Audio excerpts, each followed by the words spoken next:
어제 새벽 경기도 용인의 한 오피스텔 지하 주차장에서 30대 여성이 숨진 채 발견됐죠. 자, 범행 직후 용의자 달아났습니다. 그런데 오늘 아침 정말 다행스럽게도 체포가 됐습니다. 네, 맞습니다. 강원도 홍천에 있는 야산 정상 부근에서 긴급 체포됐습니다. 어제 새벽 5시 한 45분쯤 한 오피스텔 주민이 지하주차장 4층에서 숨진 피해자를 발견하고 경찰에 신고를 하면서 사건이 드러났고요. CCTV를 확인한 결과 범행은 그로부터 약 3시간 전 지하주차장 3층에서 발생했던 것으로 파악이 됐습니다. 범행 후에 남성이 경기도 용인에서 강원도 홍천까지 렌터카를 몰고 도주했는데요. 한 중학교 앞에 차를 버리고 달아났습니다. 그 이후로 행적이 묘연했지만 드론과 수색견을 동원한 경찰의 추적 끝에 남성을 잡을 수 있었습니다. 붙잡힌 용의자는 30대 남성이었습니다. 잡힐 당시에 큰 저항은 없었다고 하고요. 오늘 낮 12시쯤 용인 서부경찰서로 압송될 때 모자와 마스크로 얼굴을 가린 채 취재진 앞에 섰는데요. 지금 곧 그 모습이 담길 것 같습니다. 별다른 말을 하지 않고 안으로 들어갔습니다.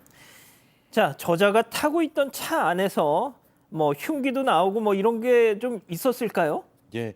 자, 경찰에 따르면 30대 용의자는 어제 새벽 4시께 강원 홍천의 한 중학교에서 차량과 흉기를 버려둔 채 도주를 했습니다. 차량 손잡이 등 곳곳에는 혈흔이 묻어 있었고요. 내부에선 범행에 사용한 것으로 추정되는 흉기가 발견이 됐는데요. 자, 만약에 이 자해 시도 중에 달아났다면 검거 전에 숨질 가능성도 있어서 그야말로 한시가 좀 급한 상황이었습니다. 하지만 도심에 비해서 CCTV가 적기 때문에 동선을 파악하는 데는 좀 어려움이 있었다고 하는데요. 경찰은 여러 갈래의 동선을 좀 추적하고 추리고 수색 범위를 좁혀나가는 한편 냄새를 탐지해 증거를 수집하는 수색견 3마리도 투입을 했습니다. 용의자가 돌발 행동을 할 우려가 있어서 수색견을 핸들링하는 경찰이 가시거리를 유지하면서 수색을 진행했고요. 야산 정상 부근에서 용의자를 찾아냈습니다. 들으신 것처럼 수색견들이 저자를 잡았습니다. 자, 현재 조사 중인데요. 그런데 당시 사건 현장을 보면 범행이 굉장히 잔혹하고 집요했던 걸로 보입니다. 사건이 발생한 오피스텔 관리인 얘기 한번 들어보시죠. 아침에 경찰에서 그 CCTV 확인해가지고 남자가 여자 신경을 하고 이렇게 나와 있는 거 보니까 3층에 거기가 사고는 2층에서 났는데 엘리베이터 나오면은 맞은편 쪽에 수관쪽에 거기에 근데 거기서 사고 나가지고 여기 하나 피해자가 더 나쁜 것 같아. 자, 이 사건 발생은 지하 3층 주차장에서 발생을 했는데 네. 이 피해자의 시신은 지하 4층에서 발견이 됐다는 건 네. 이 이자의 어떤 공격에 계속 이렇게 도망을 가다 피하다가 그렇게 됐다는 얘기인가요? 맞습니다. 너무 오랜 그 거리를 도망을 간 것으로 보이는 거죠. 그러니까 지하 3층에서 이 혈흔이 시작됐는데 혈흔이 그 주차장의 통로를 쭉 따라서 지하 4층까지 이어졌습니다. 굉장히 긴 거리고 그리고 혈흔이 가장 많이 나온 것도 지하 4층입니다. 그러니까 지하 4층에서 이제 피를 많이 흘린 거죠. 이 여성 같은 경우에는 이 오피스텔의 식당에서 일을 하고 있었고 이 가해자와 알고 있던 사이로 지금 전해지고 있어요. 그런데 이 퇴근 시간에 맞춰서 렌터카도 빌리고 흉기도 준비해서 이런 잔혹한 범죄를 저지른 것으로 보입니다.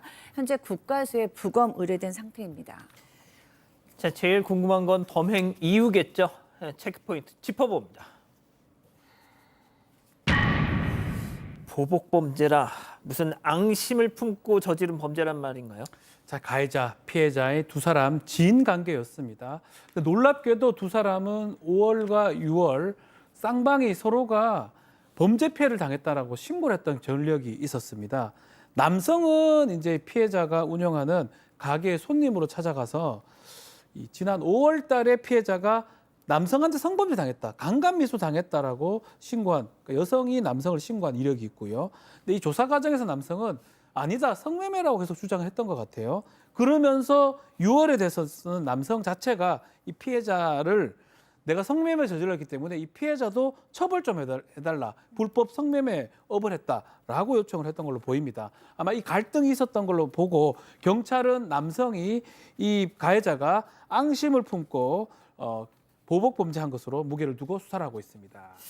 뭐 계속 수사 결과를 좀 지켜봐야겠지만 이 교제 폭력 같은 관계성 범죄는 아닌 것 같은데, 자 일단 서로를 신고한 두 사람 중 한 명이 나머지 한 명에게 살해를 당한 상황인데, 지금 뭐 경찰의 대응이 적절했는지 여부도 조금 논란이 되고 있더라고요. 네, 그렇습니다. 앞으로 이 부분도 좀 자세히 살펴봐야 될 것 같고, 그리고 제도적인 좀 개선이 필요한 내용이기도 한데요. 그러니까 지난 5월에 성범죄 관련 신고를 받고 출동한 경찰이 피해자를 조사를 했습니다. 당시에 사건 처리 원치 않는다, 안전 조치할 필요도 없다 이렇게 거부를 했었고, 하지만 경찰이 이제 피해자를 설득합니다.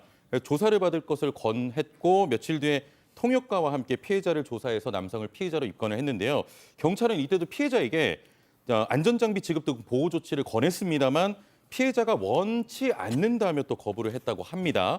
자, 그리고요. 지난달 대전에서 전 남자친구에게 살해당한 피해자의 경우에도 총 4건의 교제폭력 관련 신고가 있었고, 경찰이 이제 스마트워치 등의 안전조치 권유가 있었습니다만 피해자가 이 거부했던 것으로 알려졌습니다.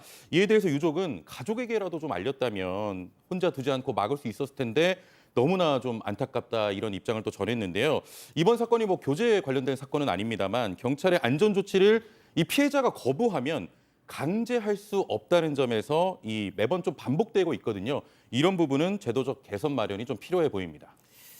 앞서 그 도주 차량에서 이 여성의 집 주소가 담긴 주민등록 초본 법원 서류가 발견이 됐다고 합니다. 이자가 소송을 제기하고 법원에서 발급받은 서류를 이용해서 그 초본을 열람해서, 자, 저 차 안에서 말이죠. 그 여성의 집 주소가 담긴 초본을 열람해서 이번 범행을 그 여성의 거주지 쪽에서 저질렀다, 이렇게 진술을 했다는 보도가 나오고 있네요.